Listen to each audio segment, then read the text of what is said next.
Assalamualaikum warahmatullahi wabarakatuh. Selamat pagi, siang, sore, dan malam.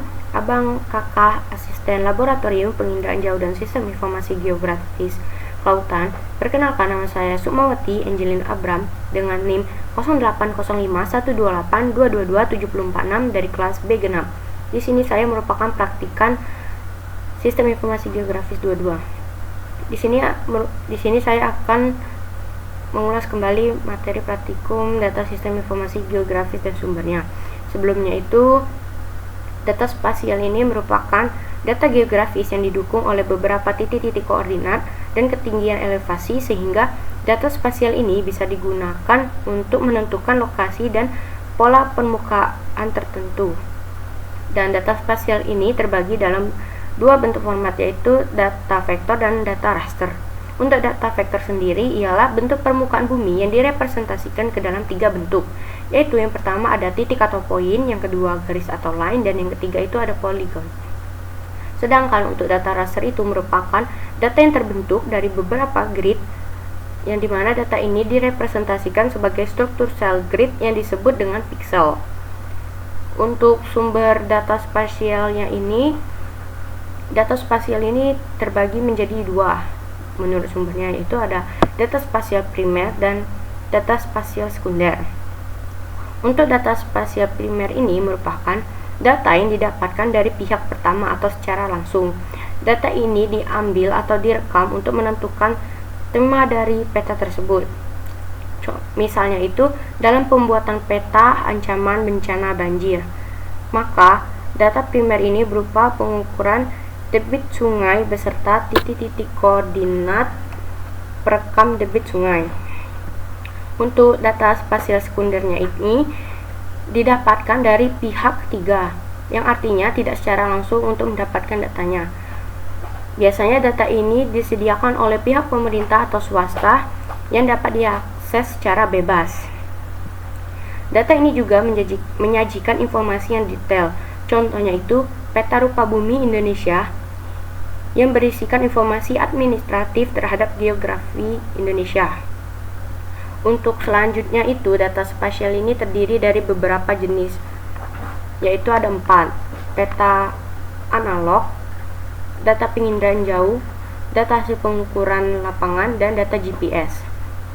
Untuk sumber data spasial di Indonesia ini dapat diakses beberapa website, yaitu ada data rupa bumi Indonesia yang dapat diakses di website Tanah Air Indonesia, dan ada National Center for Environment Information atau NOAA untuk data batimetri, dan ada hidrometeorologi untuk data curah hujan dan aktivitas gempa bumi di Indonesia, dan juga ada Copernicus untuk mendapatkan data citra satelit Sentinel, dan ada USGS untuk mendapatkan data citra satelit seperti citra Landsat, dan ada Badan Informasi Geospasial untuk data elephant model. Jadi langsung saja kita buka browser, lalu kita search Tanah Air, lalu kita buka Indonesia Geospasial Portal.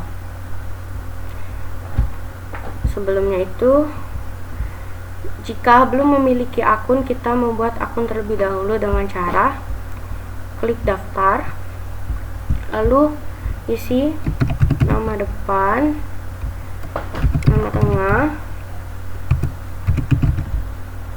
nama terakhir, dan username. Untuk username ini bebas, dan emailnya ini terserah mau menggunakan email yang mana. Jika sudah seperti ini, klik sign up, maka nanti akan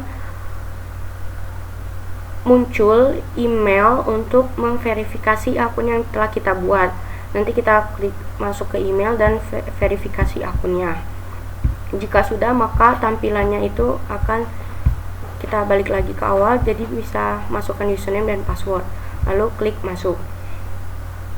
Jika sudah seperti ini, maka akun Tanah Air Indonesia kita itu sudah ada. Untuk mencari RBI-nya itu, kita bisa klik PT RBI format SHP, dan kita bisa pilih download, dan kita bisa milih per wilayah jika ingin mencari datanya. Selanjutnya itu untuk Demnas. Demnas ini satu website yang sama dengan RBI, yaitu ada di tanah air Indonesia, dan posisinya itu ada di sini, Demnas. Jadi kita itu hanya memerlukan akun yang tadi untuk masuk ke Demnasnya. Selanjutnya itu ke Copernicus. Search di Google Copernicus Open Access Hub, lalu klik yang ini. Lalu kita scroll ke bawah dan pilih Open Hub. Nih, untuk membuat akunnya itu kita terlebih dahulu klik login.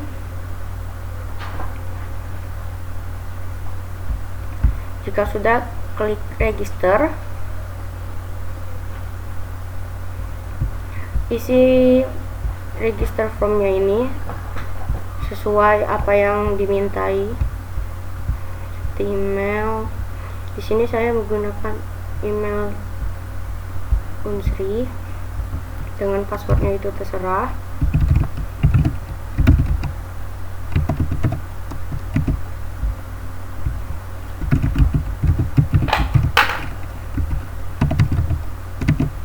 Untuk country-nya itu silakan kita pilih negara kita, yaitu Indonesia. Untuk type of use-nya itu kita pilih other. Untuk thematic activity-nya itu kita pilih marine environment dan maritime affairs and fisheries. Purpose of-nya itu education, dan klik accept. Ini diklik semua dan pilih I have not robot. Jadi jika sudah mengisi semua seperti ini, klik register dan nanti tunggu untuk mendapatkan email verifikasi. Jika sudah, maka tampilannya nanti akan seperti ini. Kita klik verify email address, maka dia akan masuk kembali ke akun Copernicusnya. Jika seperti itu, kita bisa klik login. Jika bisa berhasil login, maka akun Copernicus kita sudah jadi. Nih.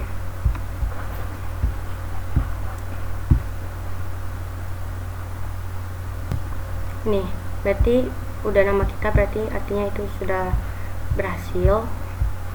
Dan untuk mengetahuinya itu kita bisa klik Copernicus browsernya tadi untuk mendownload datanya, dan nanti kita pilih saja yang mana yang ingin, daerah mana yang ingin kita ambil datanya. Mungkin itu saja yang dapat saya sampaikan untuk cara membuat akun di website Tanah Air dan Copernicus. Untuk kesimpulannya itu berarti data spasial itu merupakan data yang berbasis atau berdasarkan lokasi dan koordinatnya. Untuk sumber-sumber data spasial ini dapat diakses secara bebas di internet. Contohnya tadi yang kita akses yaitu ada website Tanah Air dan Copernicus. Untuk masuk ke Tanah Air, untuk yang di Tanah Air itu untuk masuk ke RBI dan Demnas, dan Copernicus itu dan masuk langsung ke Copernicus.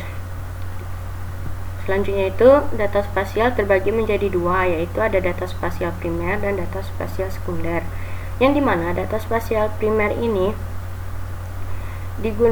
dapat didapatkan secara langsung, sedangkan untuk data spasial sekunder ini didapatkan dari pihak ketiga. Contohnya itu dengan mengakses sumber data spasial di internet yang seperti yang kita lakukan tadi.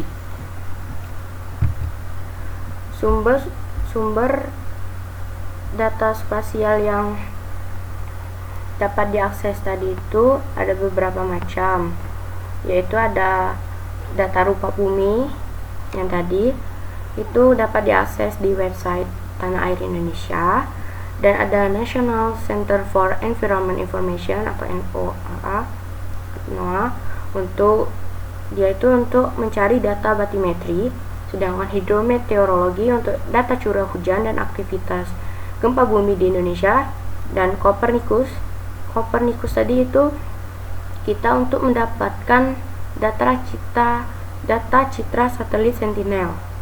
Untuk USGS itu untuk mendapatkan data citra satelit seperti citra Landsat, dan informasi geospasial itu untuk data elevation model atau DENAS. Mungkin itu saja kesimpulan dari saya. Untuk sarannya itu dikarenakan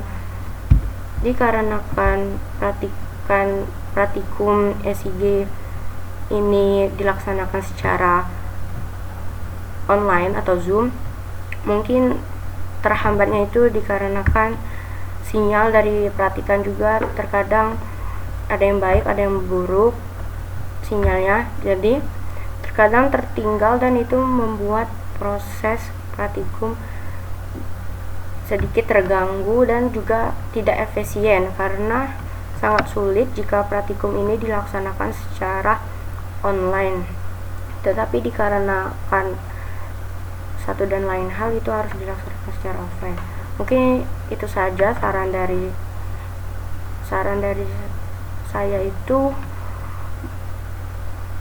Untuk jika ada teman-teman yang terkendala atau ketinggalan itu bisa dibantu lagi agar bisa berjalan dengan baik praktikumnya.